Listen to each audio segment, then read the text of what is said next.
Great morning, Conscious Living Network world. Anybody out there on Facebook watching this today, Cosmic Reset group. My name is Marc Caron, and I'm here today with the lovely Pari Patri, and she's the founder and co-organizer, founder and organizer, actually, of the Cosmic Reset Retreat in Madison, Virginia, August 2nd to 4th. And I'm happy to be here. We're going to be speaking with the gentleman, Randy Veitenheimer, and he's going to be speaking at the retreat on consciousness and reality. But before we begin with Randy, Pari, welcome. Always a pleasure to see you. How are you today? I am doing awesome. It's such a pleasure to be back again here. Yeah, it's fun. I really enjoy these conversations and, you know, what we're able to share with the world in terms of consciousness and spirituality and, you know, just transforming our lives so we can live to our maximum, you know, human potential in that sense and spiritual potential. So maybe you can tell us a little bit about the retreat, your brainchild, and what we can expect to you know, enjoy on August 2nd to 4th. And that's at the Seven Oaks Retreat Center, I believe. Is that correct?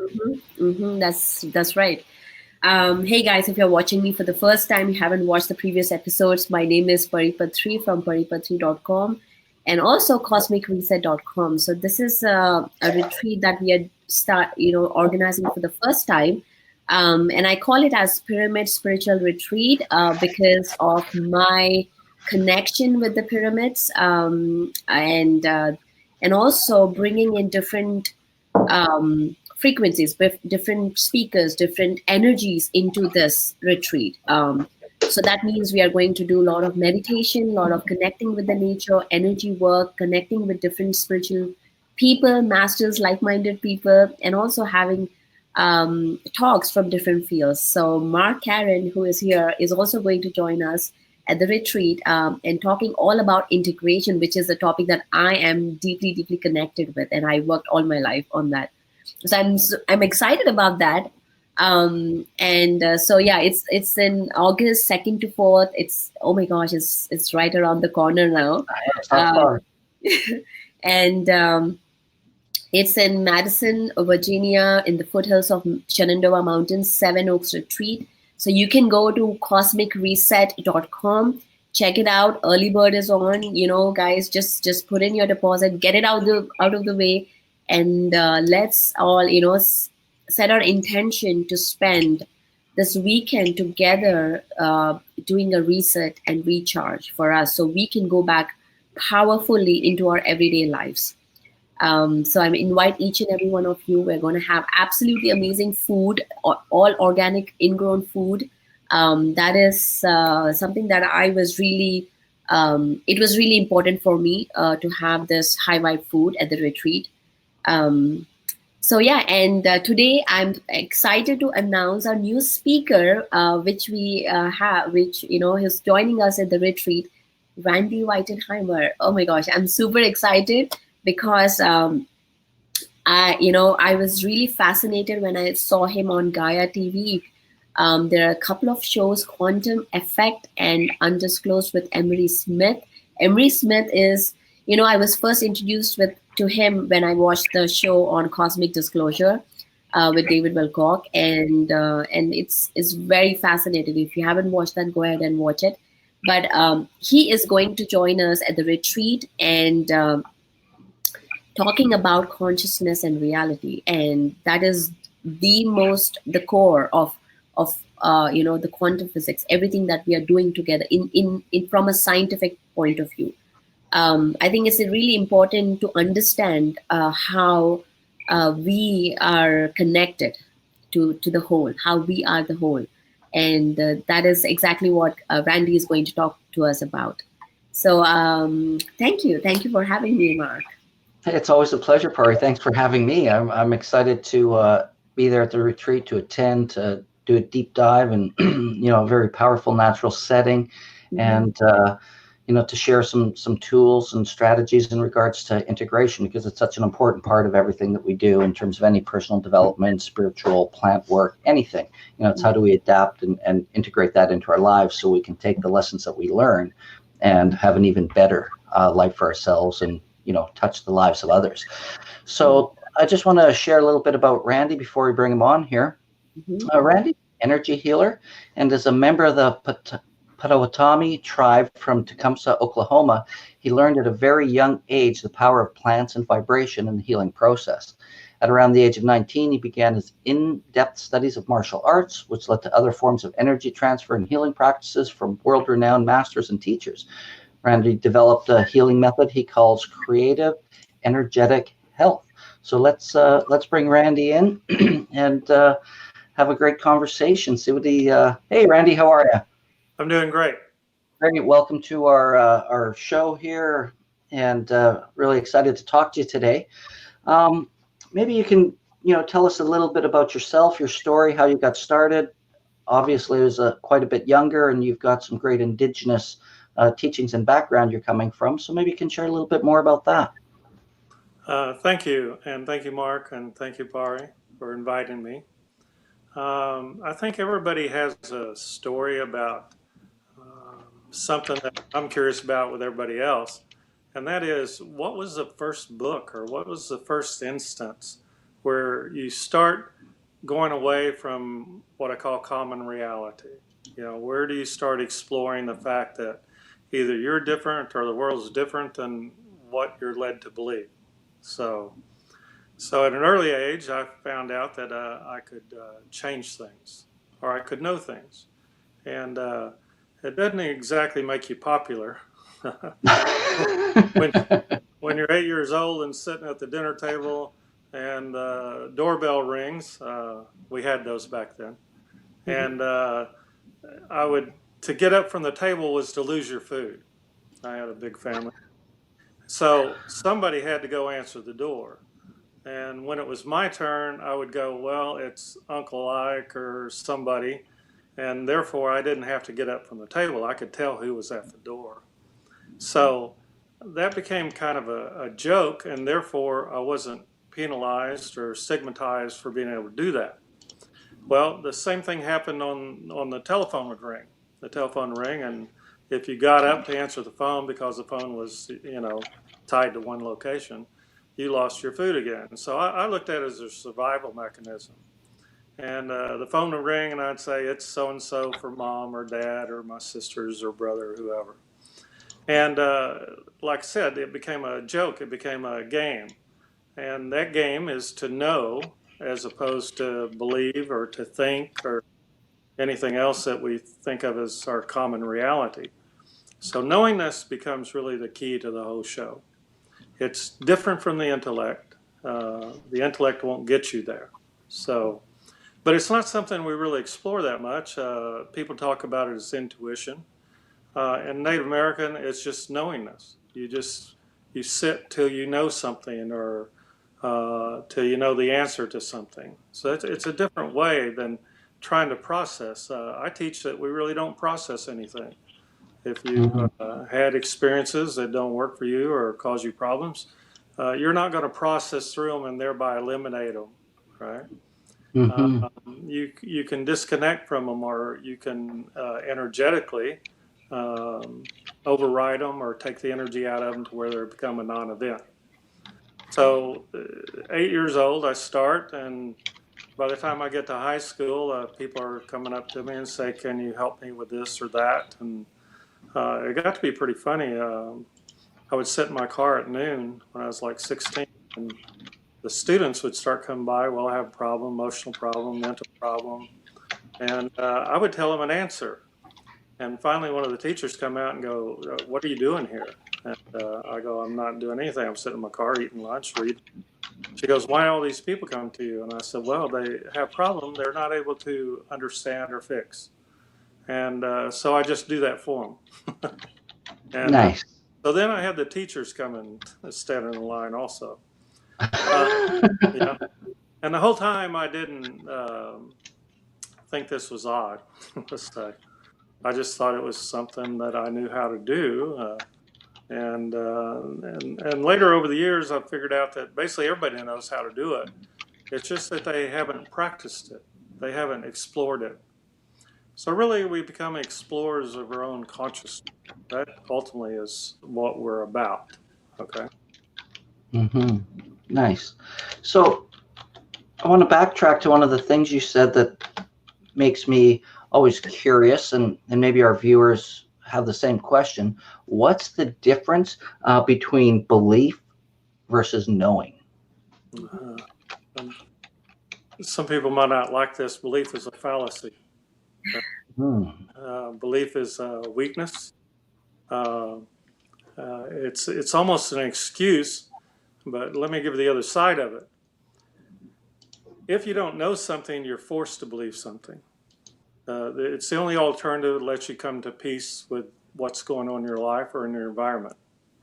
So if you believe something, to me, it means you haven't either explored it enough or done enough work to find out the truth of it.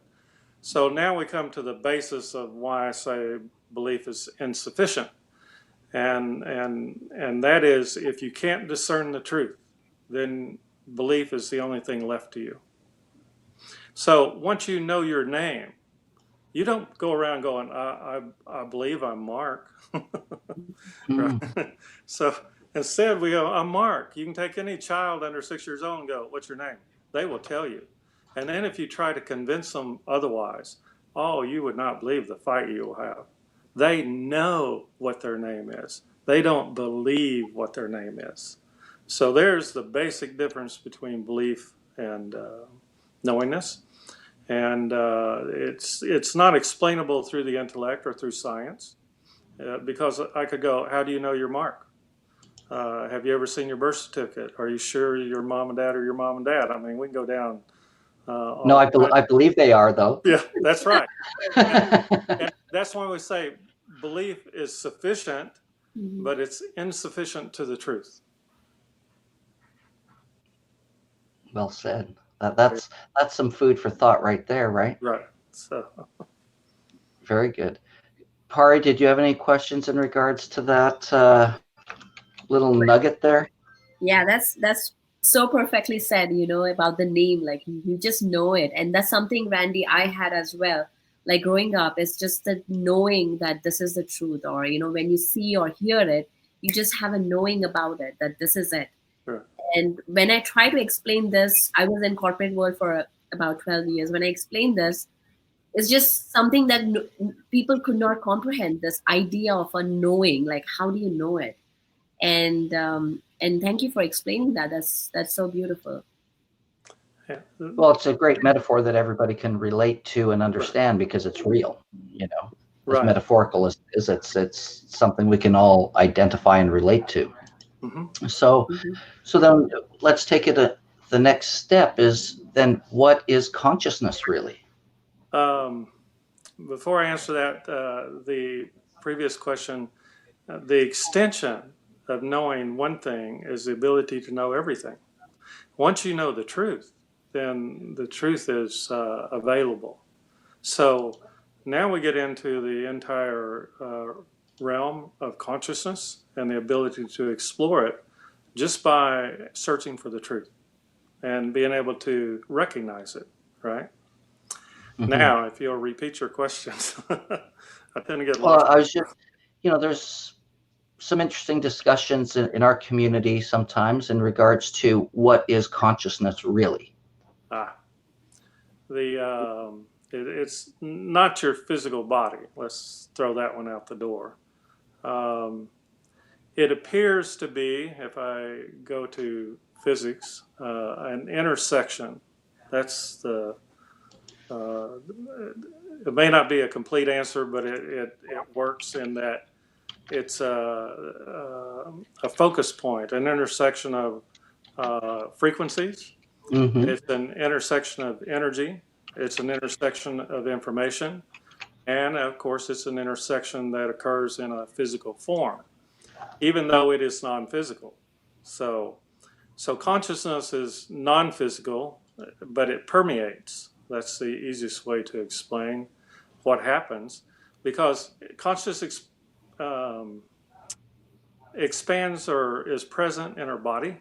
We would say that's presence of our consciousness. But the essence of our consciousness is not physical and not present. It's non-local. I know that raises a whole bunch of questions, and we could spend a lot of time on each one of those. But when you become aware, which is the first martial art I teach, is martial art awareness. You use your awareness to explore what it is to be you. We do that first. Without any kind of conscious training or spirituality, we explore ourselves. We tend to abandon that. And when you come back to it, you come back to it through yoga, through martial arts, through dance, through all kinds of movement. Is basically exploring how the physical form you exist in, is able to operate in this reality. But your consciousness operates in many realities, far beyond what we're used to thinking about. Mm. I know you had asked earlier something about, the first time we experienced certain things, the difference between knowing and believing and things of that nature. And I was probably about 7 or 8 years old when I kind of first got a glimpse into this, consciousness and our own individuality in regards to that. And we lived on a small little island in what's now known as the Haida Gwaii on the North Pacific coast of British Columbia. And it used to be called Queen Charlotte Islands. And I was at this little post office, and I started to think about where my friend was and what he was doing. And then I started thinking about, well, hey, how does that work? Because I'm here, and if he's there, who am I? How does this time and space thing work? And it was kind of part of the beginning of my insight into what is. And it's certainly been a journey ever since, but it was one of my first kind of realizations of our individuality and our spirit in terms of time and space. So that was kind of it for me when I started realizing. Well, that's a great example, because one of the things you find out in quantum physics is that you're everywhere. Mm-hmm. That back to that essence, presence thing. You're present here, but you're everywhere. We abandon everywhere to be present here. The more present you are here, the less present or less essence you have out there in the universe. But one of the things, when you place your consciousness on something or somebody, it is the equivalent of like tapping it on the shoulder. It's reaching out and contacting it. So when you think of a person, you can sit there and think about them, and if you're relaxed and what I call neutral mind, then they may call you. I used to demonstrate this all the time. And basically it's what I was tapping into, who's at the front door or whatever. Mm-hmm. So that knowledge is available. And once you think about them, now you're being projective of your own consciousness. And the greater Marc is Marc or Pari is Pari, the greater chance of that happening. The more presence you bring to it, the more energy you bring to it. And that's why we have things like affirmations and all kinds of things. And it's why they don't work or they do work. So, but when you think of something, you're placing your consciousness, you're asking the universe for that information. And that becomes something that's workable and something that's learnable, and certainly something that's teachable. I have a problem with remote viewing, because they're trying to process and go through a process to get to some place you already are. It's just being able to shift your consciousness. It's not exactly by location, because you're already there. And that gets into what I term proximate reality, which is a book I've been writing for about 5 years. And being able to define what reality is to you. So I have a question here, Marc. Yeah, absolutely. About the reality, creating your own reality, right? So I wanted to hear from you from a quantum science perspective. Is that we've learned that atom is 99.9% space, and everything is matter is vibration, matter is just energy. And all possible, infinite possible realities exist at this point right now for us. And I'm going to talk in a very specific, issues, like maybe you want to manifest a job for yourself, or a promotion, or more money, or something like that in your life, and you're looking at this possible, the reality that you're in, and how do we, from this infinite possible realities, how does the reality that we want come into play? How do we shift to that reality? How does that work? Okay, let me approach this from. You have 3 or 4 questions there. Yes. No, number one, we as individuals, for the most part, around the world, are not co-creators of reality. Okay, we're the recipient of whatever programs and whatever frequencies that we have come to at that point in time. So you can call it karma, you can call it dharma. There's all kinds of language out there. But I love the people that say, well, we're co-creators of reality. Well, if you are you, and if you have energy, and if you have the ability to focus and hold one thought in mind, and it's one of the exercises it gives. See how long you can hold the thought before you start going, oh, I need to go to dinner. I need to do this. I wonder what somebody else is thinking. Oh, blah blah blah blah blah. Right. So we descend into it. So what you find is most people cannot hold a thought in mind, right? And but it is a skill that you can develop. Okay. So if you were going to create reality, you would hold a thought in mind with energy, and you would hold it. We say Bindu point. There's all kinds of 0 point. There's lots of language for that. So meditation, contemplation, things like that come into play. One of the things I teach is that you need to be in sort of a null void state. In other words, we've disconnected from everything else to where we can hold that thought in mind. Then, if you have energy, I might say you're able to create some reality. You're actually doing it non-consciously all the time, just not to any great degree enough to alter your trajectory through life. So when you can do that, then you've done something amazing. But the problem occurs that most people only do that when they're under extreme duress, extreme attack. They've had extreme emotional experiences, and that's when they decide to choose their reality. And instead, what I teach is you should voluntarily come to a point where you want to create that, and you should devote some time and energy to do that. So now we get into the fact that most people don't have very much energy. First of all, they're not themselves. This is creative energetic health. Most people run 2 or 3% themselves. That's it. The rest of it's all run on programming and thoughts running around. And then you're supposed to have, and I use voltage. It's not exactly a proper term because it's a bioelectric energy that flows through the body. And this is acupuncture. This is things that you can find in Ayurvedic medicine and all kinds of places, just not in modern American medicine or modern English medicine. So if you're supposed to have about 36 volts, you're supposed to have about a 3-foot energy field. Again, not many people have that. These are the first things I find out when I work with somebody. And what I'm doing is interrogating their energy field for all the answers. I don't have those answers. I'm not psychic. But you carry all your information with you, and including why you have an illness, where it came from, how energized it is. And then if you have sufficient energy, if you have a bigger energy field, you can override theirs. You can change what's going on with that person. And we know this through many of our experiences. We know that you pat somebody on the back to make them feel better. You say something encouraging. You're doing the same thing I'm doing, except I may be doing it with 1,000 volts, let's say, instead of 36. So Randy, one question, if I may. As you're saying that we all have, different amounts of energy, Mm-hmm. would you agree, though, that we all have access to more energy? Oh, yes. Because like the energy is there.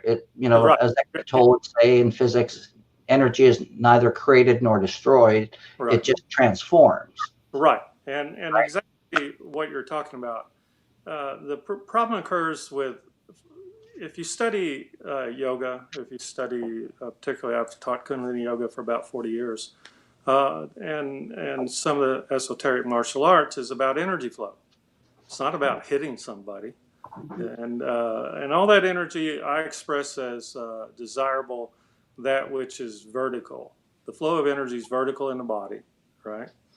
But once you attach to a person, once you become energy vampire, then you want the energy of another person. You want their attention. You want their energy. You want their life. You want something. And this is a process that we find with movie stars, Mick Jagger, the president, people like that. What's interesting, though, is their energy is tainted by their own experiences and their own life, their own essence. And you don't need their energy.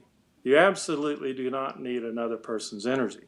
We may like it in the form of attention, but what you find is that people with large energy fields, we call them charismatics, movie stars, politicians, babies. Babies have a 50-foot energy field. That kind of energy field is attractive, right? That's our definition of what's attractive. It's not the person, it's not the physicality of them. It's the fact they have an energy field sufficient for you to draw on, all right? So now we know why we take energy from people when actually when we do the meditations or exercise or just become ourselves, the energy flows through this and through us. In science, we'd say there's a von Neumann frequency of the earth and that you're supposed to resonate with it. And if your resonant frequency is one of emotions or negative experiences, then you're disconnected, not just from yourself, but from the planet and from the universe. Beautiful. Well said. That's pretty profound right there. Well, I'm sure we can all relate. I know I can, speaking for myself anyways, and probably many of our viewers, the term you used, energy vampire. Yes. It's really interesting when, these people come in and all of a sudden, you'll have a interaction with them, whether it be 5 minutes or an hour or whatever. And all of a sudden you're so drained afterwards, as they just kind of plug in and, take all that energy. Yes. And the thing about the more you're yourself, let's say you run, one of the processes I go through is reset a person to be 100% themselves, to be present as themselves. And will you be going through this at the retreat, by the way? Yeah. There's 75 people, or 100 people, 200. I'm good up to about 500. Then I have to make some changes. But, awesome. Well, I look forward to that part of your presentation. But if you're 100% yourself and you have a 9-foot energy field, you're basically immune to energy vampires. You're immune to negative emotions. You're immune to depression or anxiety. So people want to fix anxiety. They want to fix depression. They want to fix loneliness. But having a big energy field resolves a lot of those problems. So, and then the other thing is everybody's information is available.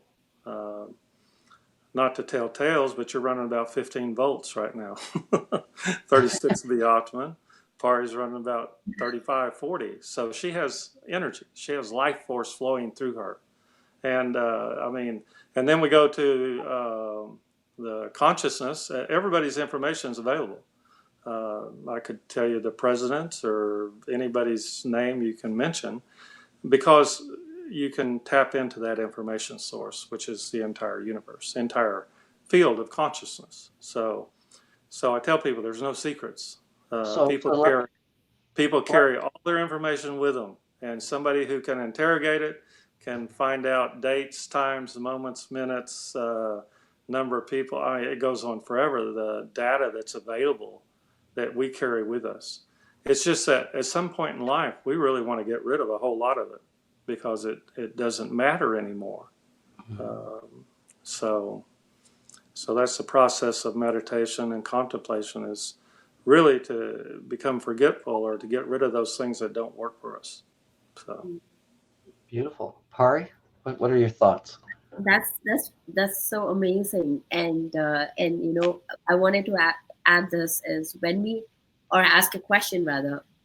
So when we find ourselves, we have, when we are meditating every day and we are working on our energy fields, but sometimes when you enter into space full of energy vampires, you know that you are going to be affected, but you have no choice. You are supposed to go there. You have to go there. So how do you protect yourself? Like, what do you do even when you go there? Because even in that instant, you feel that energy drain.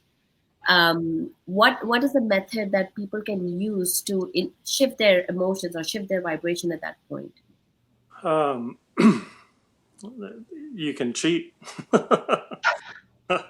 um, when I teach martial arts, I don't teach defense after the first 6 months, right? We talk about those initial experiences you come up with when you're a teenager or some point to get involved in all this. And I used to have terrific nightmares, and these were every night. And it was a big wrestling match, and it was negative. And then somehow I came across a book, physical form, pages. You get the picture. If you're a young person, you may not know what those are. But Dion Fortune, Psychic Self-Defense. I'm 13 years old in Tecumseh, Oklahoma in 1963. And I come up with a copy of Dion Fortune's Psychic Self-Defense. It's impossibility, I'll put it that way. So that's where the universe works in mysterious ways. But the reason I stopped teaching defense is because we go to offense. Offense is having a big energy field, being yourself. There's no place for that person's energy to enter you, because that's what happens. It enters your energy field. And we could get in a big conversation on how that goes on. But it enters your energy field, and if you have a big energy field, and if it's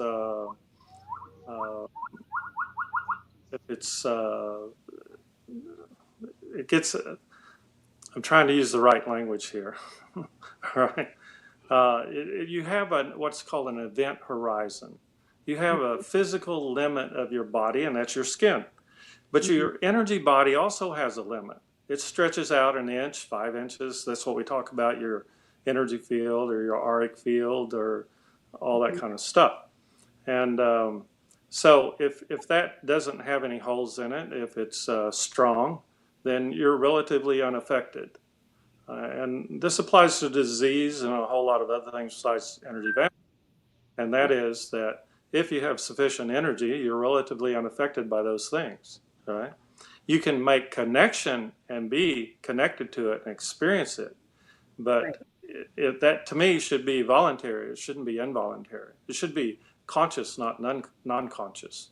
So if I want to be with you consciously, I want to be with you. I don't want to be with you from some program that says that's driving my actions. So did that answer?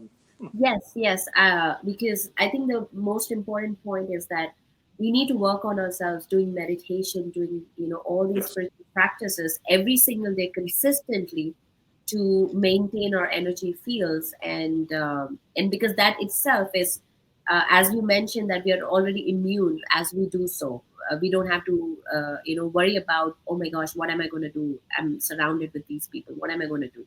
So you don't have to constantly worry about that, and just work on yourself, and that takes care of everything.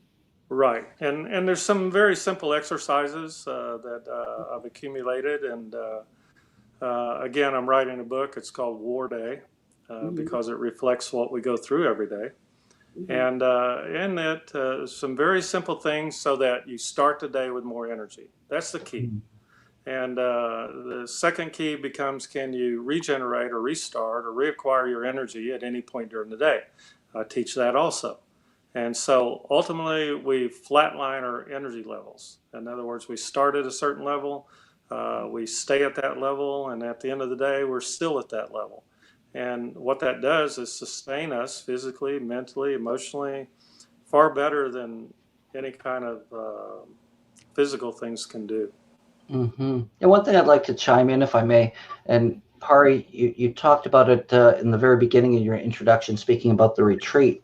And I think it's really important is the power of food. And you talked about high vibration, organic, clean, locally grown food. In my experience, and I would say not even a belief, but a knowing, Randy, when I'm eating leaner, cleaner, live, organic foods, my energy levels are completely different, as well as what I find in regards to any meditation, my connection to source is very different as well. And what's your take on that, Randy, when you talk Well, about the physical side of energy? first of all, you can accept reality or you can change it. So, let's see if we can irritate some other people. All food is food, right? That's it. It is a chemical process of acquiring it and assimilating it in the body. So you believe all food is food, so a chocolate cake is equal to...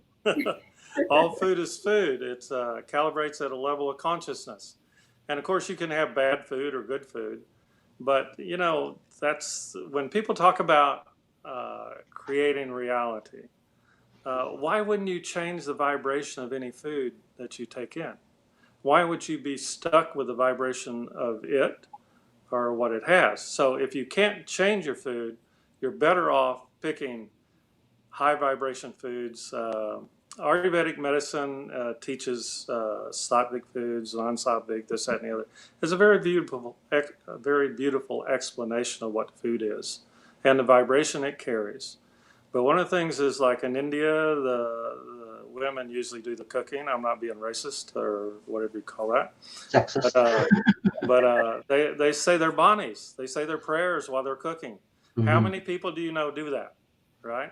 Do you do that? You go to McDonald's and go, here, let me pray over this food to get rid of the vibration of the crack addict that was making it in the back room. Not to say that happened, but we could say that the person of consciousness that was preparing the food was not at the vibration that would sustain my own health and well-being or even contribute to it. These are observations. I'm not being judgmental about it. Mm-hmm. So one of the things is having energy is you can change things. People talk about changing and having an affirmation for a desired outcome, a desired ideal. And starting with your food is a great way to start. Put your hands over it, not in a palm gesture, but in a flat, right? And energize through the palm of your hand your food. Energize it to bless you or contribute to your well-being. Sustain you. There's lots of language. And as it becomes a practice, you become better at it. And if not, then I suggest importing all the grandmas from India and have them cook your food and say their bodies over it. Because I would love that. I would love it. I would too, because people don't do it anymore. I know. I used to work at a golf course, and Rani Sharma, God bless her, she's just amazing. And I'm always kind of fussy about my food, and I watched, what everybody else would eat. And she would prepare me special food because I was fussy compared to what, everybody there, the customers and staff thought I was crazy when I'm eating salads for breakfast and things like that. And she would make me special soups and, different things. And it was just, it was literally a blessing. To get this beautiful food. And because I have such a love affair with ancient India and the culture, it was, added even more to it. So I do understand what you're saying there. And man, if I could get some of those grandmas in, or even a beautiful young lady who, wants to come and cook for me, that'd be awesome. There you go again. Just go with the cooking. But one of the things I noticed though was, first of all, my grandmother's Native American. And she grew up and cooked a Native American diet. And so one day I was looking at the top restaurant in France, and 5-star Michelin, 4-star, whatever it was. And I went down their menu, and they had rabbit fricasse, they had greens, and I go, this is what my grandmother cooked. Right, so I don't know if that's a French influence coming through Canada and on down over the years, but she cooked the same menu because it was all things you went out and gathered or hunted, right? But one of the things I found out when I was about maybe 10 years old, my grandmother would cook a certain food and my mother would cook the food, and they were different. They were absolutely different. And of course, being young, you go, I prefer grandmother's cooking. You know how that works out. Well, cook your own food then, right? But so there is a knowable difference. It may not be quantitative, scientific, but you can know the difference in who cooks your food. So that's the power. That's the power of prayer. That's a power of energy. That's the power of Yes. consciousness. I just wanted to mention here what I do is when I'm cooking, the stove is here, and I have a cabinet right above the stove. So what I do is I actually have a big copper pyramid. So I put the pyramid in on that cabinet, and whenever I'm cooking, I visualize that the energy is flowing into the food, and it's getting charged up with those energies. And that has been my blessing for the food as I'm cooking it. Well, you're making me hungry. Right. Well, I made some Indian food right now. Hop on. Favorite. I'll be there. I'll be there on the Thursday, the first, I believe it is, at 3 p.m. So I look forward to it. Right.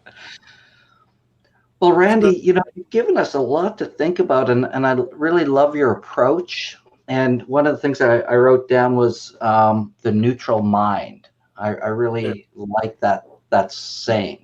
I thought it really resonated for me anyways, to be able to, come into a place of neutrality.